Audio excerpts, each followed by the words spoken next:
Now, to get this video started, I'm actually going to focus on people who are freelancing or self-employed, people who earn commissions or bonuses and don't have a set base salary to rely on. So my first step is to do a budget. No matter what you're earning or how much you're earning in the way that you earn money, you need to understand what is your living expenses. Now, I've previously explained if you subscribe to the Sugar Mama website, not just this YouTube channel, you will get a complimentary Excel spreadsheet, and it's a basic template to help you come up with all your living expenses. I do have an app which is in the process of almost being finished and will be launched any day now, but for the meantime this is a great starting place to work out what your total living expenses are. You need to understand what is your total cost of living.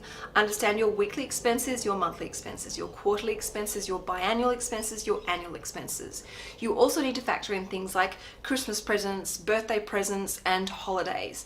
You also need to round everything up so that you can factor in for cost of inflation, rising prices, and for little things that you might forget that will help the buffer cover those things. Step 2 is to have 2 separate accounts. One being a receiving account and the other one being your monthly expense account.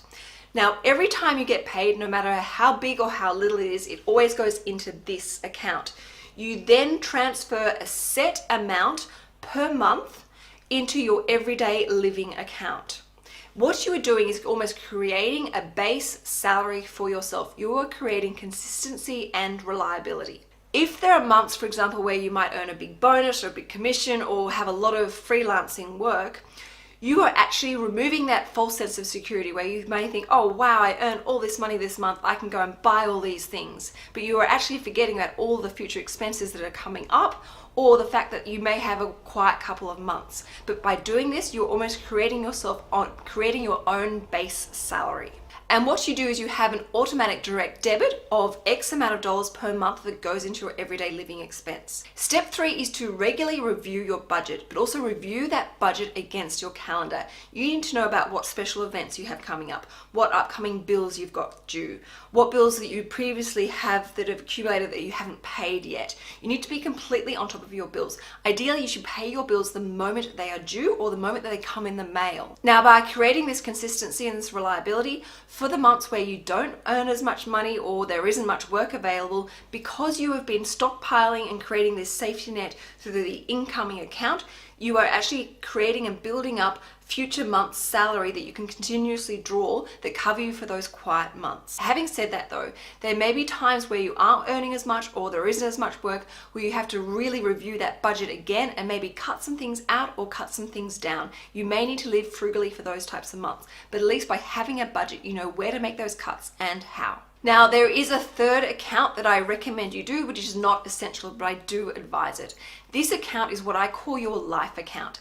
This is where you try and put extra money in this account, either through excess funds left over by the end of the month or by paying slightly more out of your regular salary account, and you put this money into the third account. Now, that is to cover those quarterly, biannual, or annual expenses, and particularly things like to help you prepare for those expensive times of the year, such as Christmas time, where you may need to go out and buy a whole pile of presents which you hadn't previously budgeted for. This money should have an additional buffer on top of that you can slowly build up over time, that will cover you for any sort of unexpected expense that I was previously talking about. A classic example for me this month is my washing machine has finally died, my dishwasher is broken, and I've got a couple of problems with my television. So I'm probably up for a good $1,500 to $2,000 in bills this month. And because I've always rounded my expenses up in my budget, it's not going to completely cause a catastrophe in the way that I manage my cash flow. I will survive. It will be a tight month, but it's okay because I'm prepared for that. I've been proactive with my money. Now, this creates a great sense of security and peace of mind, and I don't need to waste too much time and energy stressing or worrying about this expense. And most importantly, I'm not going to be relying on a credit card to help fix the problem. Now, my final tip, and this is optional, but that is to have 2 more accounts. One being a holiday savings account. Over time, as you get really good at managing your cash flow and you've mastered the art, you feel confident and in control of the way that you manage your money, you're not creating your debt, and you're actually seeing yourself building up a good buffer in your life account, I recommend you have a holiday savings account.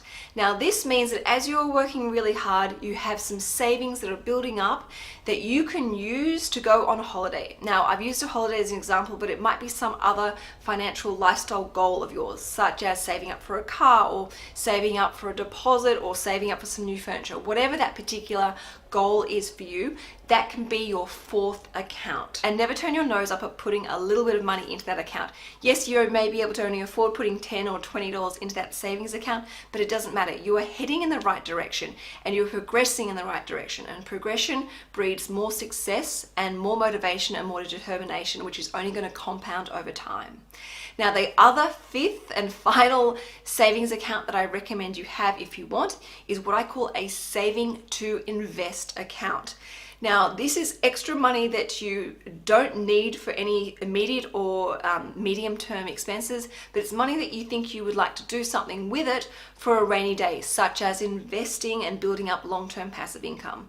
Now, that is where I recommend you put that extra money away until you've decided or know what you want to do with that money. Now, keep that money slowly building up over time, but use that time to build up your own level of financial education and knowledge, so that when you do know what you want to do with that money and where you want to invest it, it's an informed decision. You understand the risks involved, the volatility, and you know that it's going to match your risk profile, but most importantly, it's going to match your financial goal. And as I share with you guys in most of my videos, having a goal to build up long-term passive income streams so that eventually your passive income stream covers your living expenses, which you know because you've done your budget, is a fantastic and realistic goal to have. And also an incredibly exciting goal to have. So remember, at the end of the day, it's about really understanding your cost of living, knowing exactly where your money goes and where it needs to go, and prioritizing those expenses, being really on top of your upcoming expenses, paying those bills when they come in time, and paying for everything in cash so that you really understand and feel what the true cost of living is. Often when we use a payless way of paying, such as through credit card, we don't really acknowledge or respect that expense. And that is how very easily credit card debt can accumulate and blow out and throw us into financial stress. One thing that I can personally promise you is when you do this properly, you will feel really good about yourself. You are showing yourself a sense of self-love, and it will improve your sense of self-worth, which is great for your emotional well-being as well as your financial well-being.